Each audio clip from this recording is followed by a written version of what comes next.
नमस्कार, FM news देख रहे हैं आप। आपके साथ मैं हूं हर्ष त्यागी। खबरों की हेडलाइंस में बने रहने के लिए यूं तो एलन मस्क अपने अंदाज में नायाब तरीके ढूंढ ही लेते हैं, लेकिन दुनिया भर के सोशल मीडिया प्लेटफॉर्म्स में उस वक्त हड़कंप मच गया जब सोमवार रात ये खबर सबके सामने आई कि ट्विटर अब एलन मस्क का हो गया है।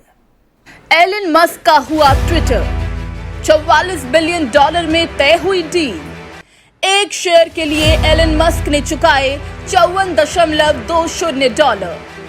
ट्विटर में मस्क की पहले से थी 9.2% हिस्सेदारी। मस्क के टेकओवर के बाद ट्विटर में होंगे बड़े बदलाव। दुनिया भर के सोशल प्लेटफॉर्म्स में उस समय हड़कंप मच गया जब सोमवार रात ये खबर सभी के सामने आई कि ट्विटर अब एलन मस्क का हो गया है।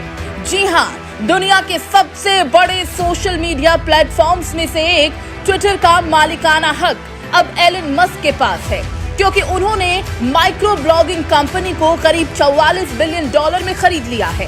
सोशल मीडिया पर काफी एक्टिव रहने वाले टेस्ला के सीईओ एलन मस्क लंबे समय से ट्विटर के शेयर्स में निवेश करने के बाद उसे खरीदने की अपनी प्रबल इच्छा जाहिर कर चुके थे और अब फिलहाल वो पूरे तरीके से ट्विटर इंक के नए मालिक बन चुके हैं। दरअसल एलन मस्क ने $54.20 प्रति शेयर के रेट पर ट्विटर को खरीदने का ऑफर दिया था, जिसे सोमवार देर शाम ट्विटर के बोर्ड ने एक्सेप्ट कर लिया है।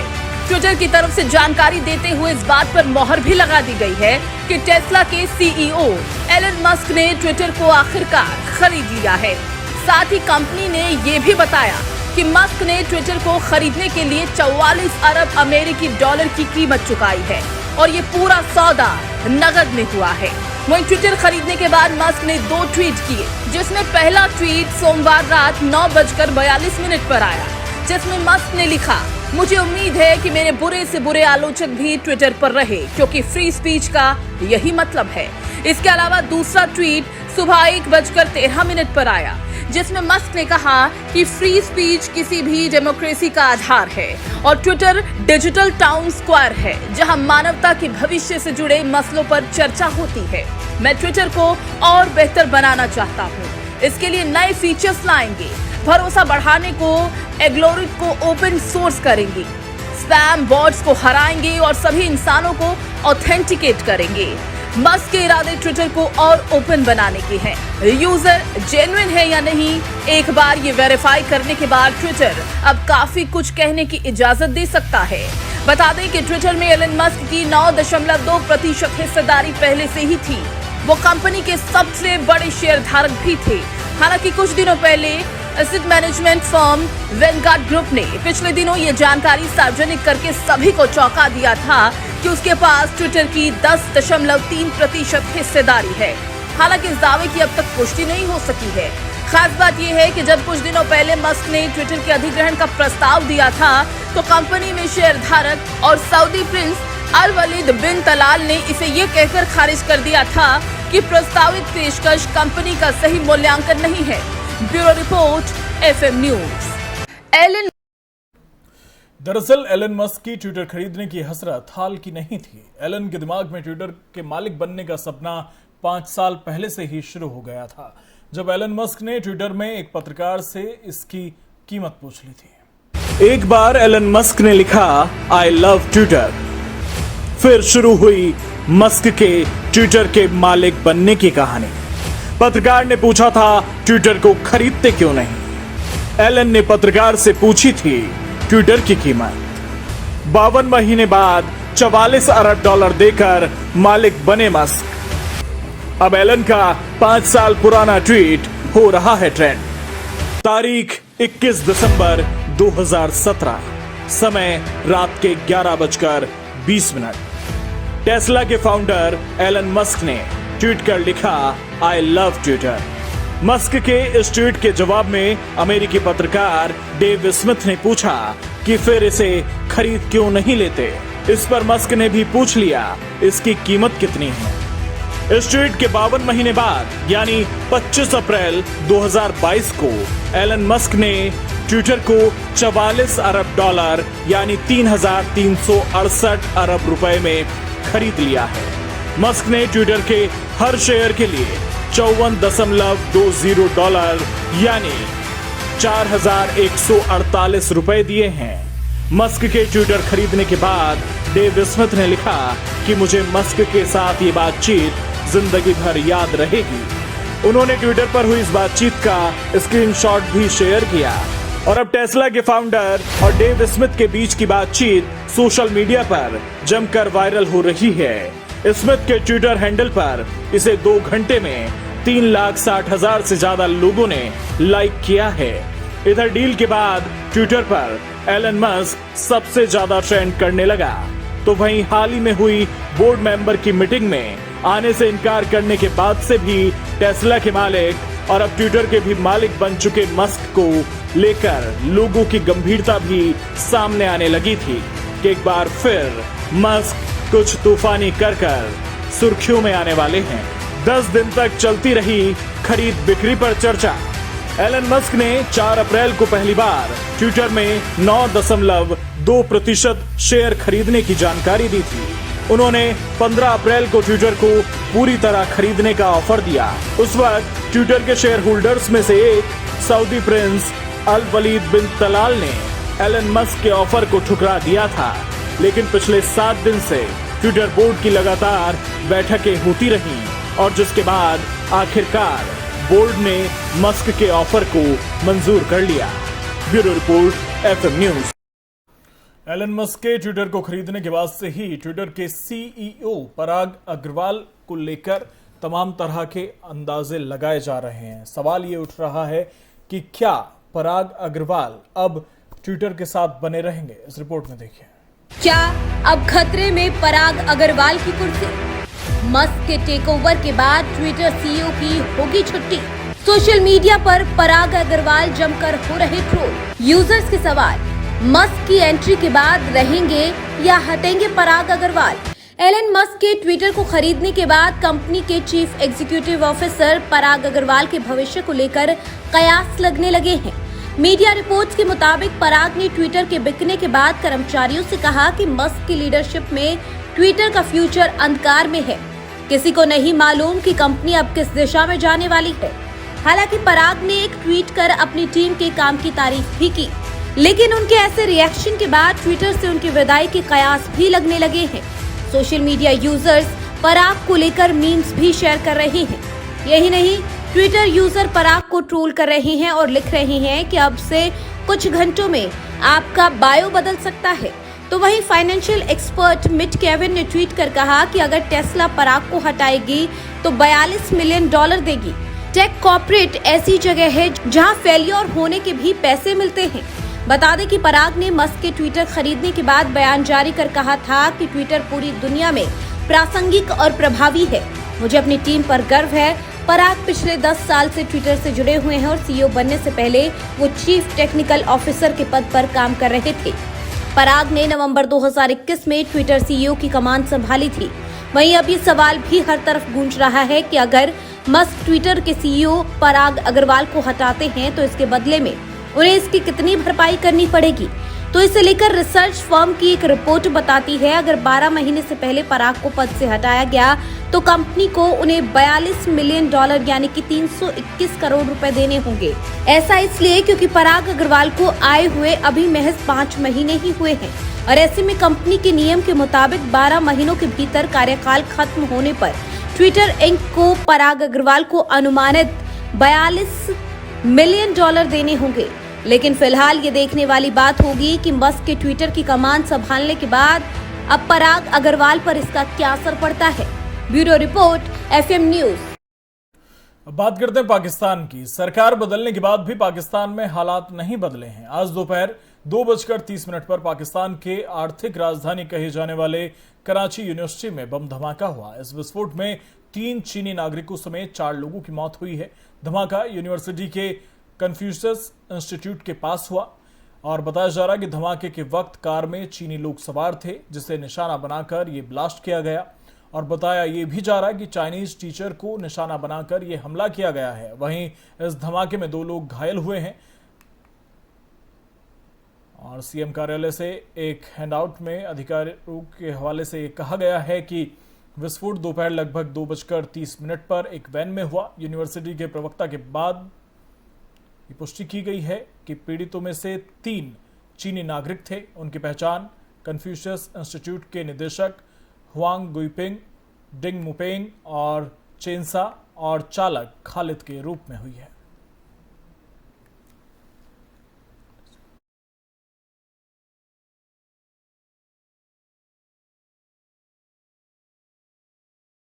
टेस्ला और स्पेसएक्स के सीईओ एलन मस्क और अब ट्विटर के ऑनर एलन मस्क को केंद्रीय सड़क परिवहन मंत्री नितिन गडकरी ने ऑफर दिया है कि वे भारत में उत्पादन करें। साथ ही गडकरी ने कहा कि अगर वो अपना उत्पादन चीन में करेंगे और भारत में बेचेंगे तो ये नहीं चलेगा। It is a very easy alternative. If the Elon Musk is ready to manufacture a Tesla in India, there is no problem. We have got the all competency. The vendors are available. We have got the all type of technology, and because of that, he can reduce the cost. But our request to him is that you come to India, start manufacturing here. India is a huge market. The export availability, everything, ports are available. They can make their export from India, and he is welcome. He is welcome in India. We don't have any problem. But suppose he want to manufacture in China and sell in India, it cannot be a good proposition for India. Our request to him is come to India. Gujarat के विधायक जिग्नेश मेवाणी को court से झटका लगा है। Assam court ने जिग्नेश मेवाणी का जमानत याचिका को खारिज करते हुए 5 दिन की पुलिस हिरासत में भेज दिया है। आपको बता दें कि गुजरात के विधायक जिग्नेश मेवाणी को पुलिस अधिकारियों पर हमला करने के मामले में असम के बारपेटा जिले की एक स्थानीय अदालत ने यह फैसला सुनाया है। आपको बता दें कि जिग्नेश मेवाणी को कल एक मामले में जमानत मिलने के बाद फिल्मी कहानी की तरह पुलिस ने उन्हें फिर से गिरफ्तार कर लिया। दरअसल गुजरात के विधायक जिग्नेश को असम के कोकराझार कोर्ट से सोमवार को जमानत मिल गई। विधायक को पिछले हफ्ते अचानक गिरफ्तार किया गया था, लेकिन उन्हें बाद में एक अन्य मामले में गिरफ्तार कर लिया, जिसके बाद उन्हें कोकराझार जिले से बारपेटा ले जाया जा रहा है, जो वहां से 3 किलोमीटर दूर है। वहीं इस पूरे मामले पर असम पुलिस का कहना है कि एक अन्य मामले में जमानत मिलने के बाद मेवाणी ने अधिकारियों पर हमला किया, जिसमें उन्हें गिरफ्तार किया गया है। आपको बता दें कि असम पुलिस ने जिग्नेश मेवाणी को प्रधानमंत्री के खिलाफ ट्वीट करने के मामले में गुजरात से गिरफ्तार किया था।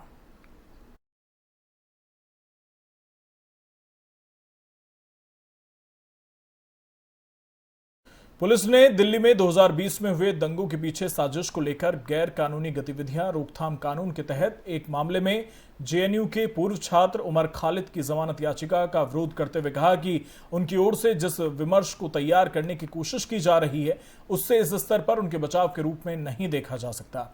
निचली अदालत की ओर से खालिद की जमानत अर्जी खारिज करने के आदेश को चुनौती देने वाली याचिका पर दायर अपने जवाब में दिल्ली पुलिस ने कहा कि निचली अदालत ने याचिका को उचित ही खारिज कर दिया है और इसमें कोई अवैधता नहीं है।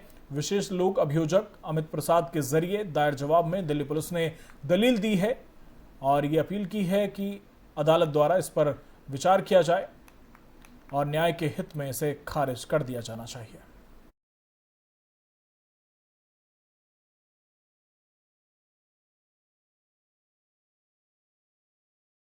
कांग्रेस को लगातार चुनावों में मिल रही हार के बाद अब 2024 की तैयारियां की जा रही हैं। इसके लिए पार्टी में कई तरह के बदलाव और सुझाव दिए गए और इसमें चुनावी रणनीतिकार प्रशांत किशोर की भूमिका सबसे अहम मानी जा रही थी। लेकिन अब कांग्रेस की तरफ से एक बयान सामने आया है कि प्रशांत किशोर ने कांग्रेस की कमेटी में शामिल होने से इनकार कर दिया। कांग्रेस प्रवक्ता रणदीप सिंह सुरजेवाला की तरफ से ये बताया गया है कि कांग्रेस अध्यक्ष सोनिया गांधी की तरफ से 2024 के लिए एक एक्शन ग्रुप बनाया गया था और प्रशांत किशोर को भी इसी ग्रुप का हिस्सा बनाने और तमाम जिम्मेदारी संभालने का ऑफर दिया गया, लेकिन उन्होंने इससे इनकार कर दिया और हम उनके प्रयास और पार्टी को दिए गए सुझावों का सम्मान करते हैं।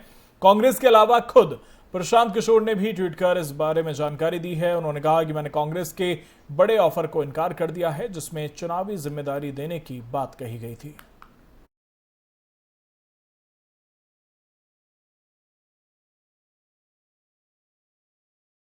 यूपी के मुख्यमंत्री योगी आदित्यनाथ ने अपने मंत्रिमंडल के सभी सदस्य और आईएएस, पीसीएस अधिकारियों को अपनी और अपने परिवार के सदस्यों की समस्त चल अचल संपत्ति की सार्वजनिक घोषणा करने के निर्देश दिए हैं। इसके साथ ही उन्होंने कहा कि मंत्रियों से अपेक्षा की जाती है कि शासकीय कार्यों में उनके परिवार के सदस्यों का कोई हस्तक्षेप ना हो। सीएम योगी ने कहा कि स्वस्थ लोकतंत्र के लिए जनप्रतिनिधियों के आचरण की शुचिता अति आवश्यक है। और इसी भावना के अनुरूप सभी मंत्री शपथ लेने के अगले 3 महीने की अवधि के भीतर अपने और अपने परिवार के सदस्यों की समस्त चल अचल संपत्ति की सार्वजनिक घोषणा करें। इसके साथ ही उन्होंने कहा कि सभी लोक सेवक अपनी और परिवार के सदस्यों की समस्त चल अचल संपत्ति की सार्वजनिक घोषणा करें और ये पूरी जानकारी आम जनता के सामने रखने के लिए ऑनलाइन पोर्टल पर इसे उपलब्ध कराया जाए। इसके साथ ही योगी आदित्यनाथ ने कहा कि सभी मंत्री ये सुनिश्चित करें कि शासकीय कार्यों में उनके परिवार के सदस्यों का कोई हस्तक्षेप नहीं होगा।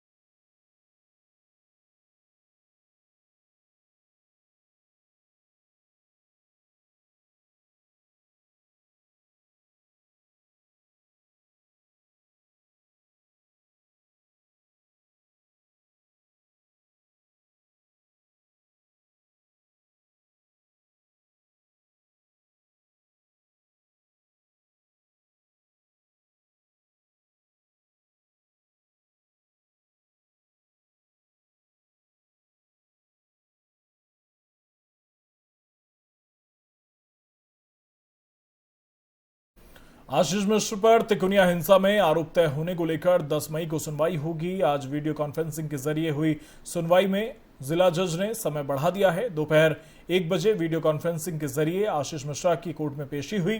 बचाव पक्ष के वकील ने जवाब दाखिल करने के लिए समय मांगा, जिस पर अदालत ने सुनवाई की तारीख बढ़ा दी है। इससे पहले सुप्रीम कोर्ट के आदेश के बाद आशीष मिश्रा ने बीते रविवार को सरेंडर किया था। यहां से उसे दोबारा जेल भेज दिया गया। आपको बता दें कि आशीष मिश्रा ने खुद को निर्दोष बताते हुए आरोपों से अलग करने की अर्जी दी थी। इसमें साफ तौर पर कहा गया है कि उसके खिलाफ कार्रवाई का कोई आधार नहीं है। अदालती पत्रावली में ऐसे कोई सबूत नहीं है जिनके आधार पर उसके खिलाफ मुकदमा चलाया जा सके।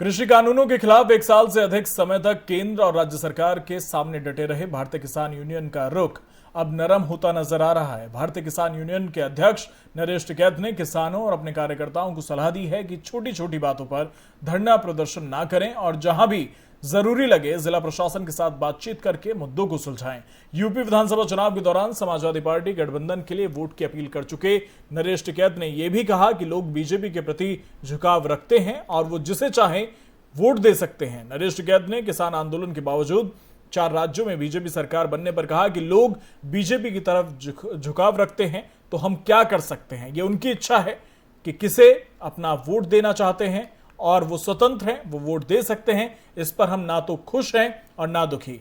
ये आजाद भारत है। आपको बता दें कि नरेश टिकैत ने विधानसभा चुनाव के दौरान सपा गठबंधन के 2 उम्मीदवारों को सिंबल देते हुए उनके लिए वोट की अपील की थी। उनके भाई और किसान आंदोलन का चेहरा रहे राकेश टिकैत भी सपा गठबंधन को जितवाने की मौन अपील करते रहे। उन्होंने खुलकर बीजेपी का विरोध किया था।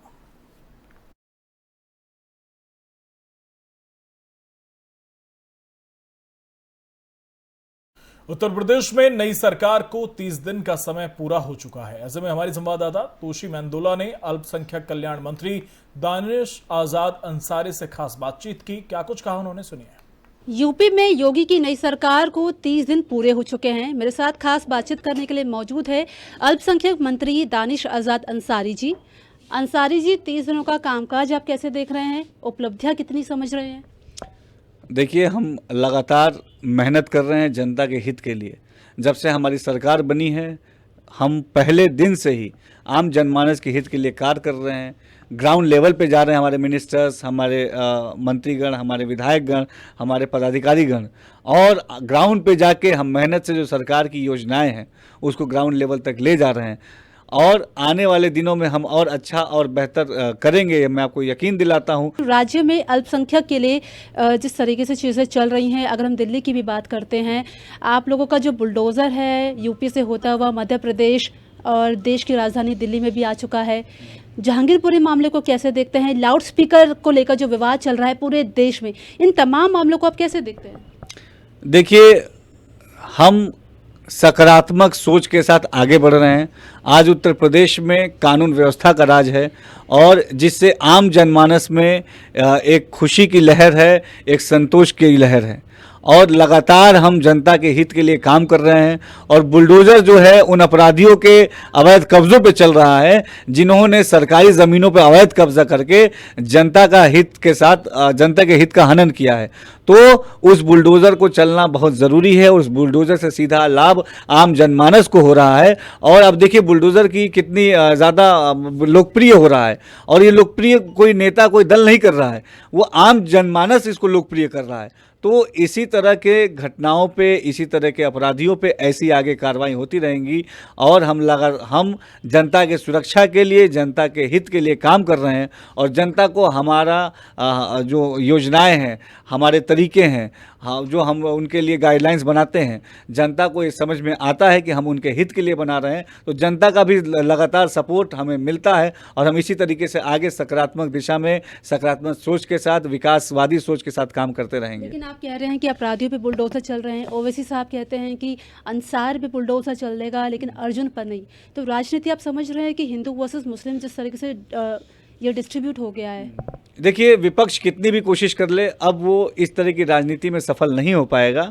आप लगातार देखिए, हर चुनाव में उन्होंने इस तरह की कोशिश की है लेकिन जनता ने उन्हें एक सिरे से नकार दिया है, क्योंकि आज हम विकास की बात करना चाहते हैं और जनता को विकास की बात पसंद है, जनता को तरक्की की बात पसंद है, जनता को अमन की बात पसंद है। और ये सारी बातें करने वाली एक ही सरकार, एक ही पार्टी है और लगातार इसीलिए जनता उत्तर प्रदेश में हमें जिता रही है, हमें बना रही है, हमको अपना आशीर्वाद दे रही है। और हम ऐसे ही इसी साफ नीयत के साथ, इसी तरक्की के साथ, इसी उन्नति के भाव से, एकता के भाव से काम करते रहेंगे।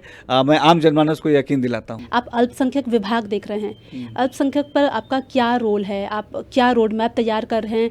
और क्योंकि ये एक ऐसा विभाग है जो कि बहुत टाइम से अटका हुआ है, आप पसमानदा समाज को रिप्रेजेंट कर रहे हैं यहाँ पर, इस समाज को लेकर काफ़ी लंबे समय से बहस भी चल रही है। अब आपका क्या रोल रहेगा, क्या योजनाएं रहेंगी? देखिए, आने वाले 100 दिनों में हम माइनॉरिटीज़ के लिए, हमारे मुसलमान भाइयों के लिए, सिख भाई, जैन भाई, क्रिश्चियन भाई, जितने भी हमारे माइनॉरिटीज़ के जो लोग हैं, उनके तरक्की के लिए अल्पसंख्यक बाहुल क्षेत्रों में डेवलपमेंट का काम करने जा रहे हैं। वहाँ पे ITI बनेंगे, स्कूल बनेंगे, हॉस्पिटल्स बनेंगे, वहाँ की पेयजल की व्यवस्थाएं और दुरुस्त होंगी और अच्छी होंगी। साथ ही साथ मदरसा एजुकेशन के रिफॉर्मेशन के लिए हम लगातार पॉजिटिव दिशा में काम कर रहे हैं और हम मदरसा पाठ्यक्रम का एक एप्लीकेशन भी बनाने जा रहे हैं जिससे मदरसे के छात्र को पढ़ने में और आसानी होगी। इसके साथ साथ हम जो है हमारी अल्पसंख्यक जो बहनें हैं उनके शादी के लिए भी विशेष अनुदान योजना को भी ले आ रहे हैं जिससे कि वो आसानी से उनकी शादी हो सके, एक वो खुशहाल भरा जीवन व्यतीत कर सके। लगता है कि यूपी में योगी सरकार मुसलमानों के लिए भी काम कर रही है, क्योंकि you are the only one जो अब मंत्री बने हैं। पसमानदा समाज से पहले मोहसिन रजा थे, लेकिन अब मतलब सिर्फ एक ही है जो मुस्लिम चेहरा है। तो लग रहा है फिर इस तरीके से देखिए, ये मुझे ही नहीं, ये तमाम उत्तर प्रदेश के आम जनमानस को लग रहा है कि हम तरक्की के लिए काम कर रहे हैं, तभी हमें उनका वोट रूपी आशीर्वाद मिल रहा है और तभी हम पूरी ईमानदारी से जनता की सेवा के लिए, जनता के हित के लिए काम कर रहे हैं। चलिए, बहुत शुक्रिया। तो मेरे साथ अल्पसंख्यक मंत्री दानिश आज़ाद अंसारी जी हैं जो बता रहे हैं अपनी 30 दिनों का जो कार्यकाल रहा है योगी की नई सरकार का, उसमें क्या क्या उपलब्धि रही है और क्या रोड मैप वो तैयार कर रहे हैं। कैमरा पर्सन निहाल के साथ उशी मंदोला, FM न्यूज़, नई दिल्ली। यूपी कोरोना की नई लहर की आशंका के बीच केंद्र सरकार ने बड़ा फैसला लिया है। 12 साल से छोटे बच्चों को भी कोरोना वैक्सीन लगाई जाएगी। इसके लिए खास तौर पर 2 टीकों को चुना गया है। बताया जा रहा है कि 5 से 12 साल के बच्चों को कोर्बेवैक्स और 6 से 12 साल के बच्चों को कोवैक्सीन का टीका लगाया जाएगा और DCGI ने टीके को आपातकालीन इस्तेमाल की मंजूरी दे दी है। इसके साथ साथ 12 साल से ऊपर के लोगों के लिए जाइकोव डी की 2 डोज वाली वैक्सीन को मंजूरी दी गई है। आपको बता दें कि कोरोना की बाकी लहरों में बच्चों पर ज़्यादा गंभीर असर नहीं हुआ था, लेकिन इस बार बच्चे इस नए एक्सी वेरिएंट की चपेट में आ रहे हैं। खासतौर से स्कूल खुलने के बाद इन मामलों में बढ़ोतरी की आशंका जताई जा रही है। हेल्थ एक्सपर्ट्स का कहना है कि पिछले 3 हफ्तों में बच्चों में फ्लू जैसे लक्षणों में बढ़ोतरी नजर आई है।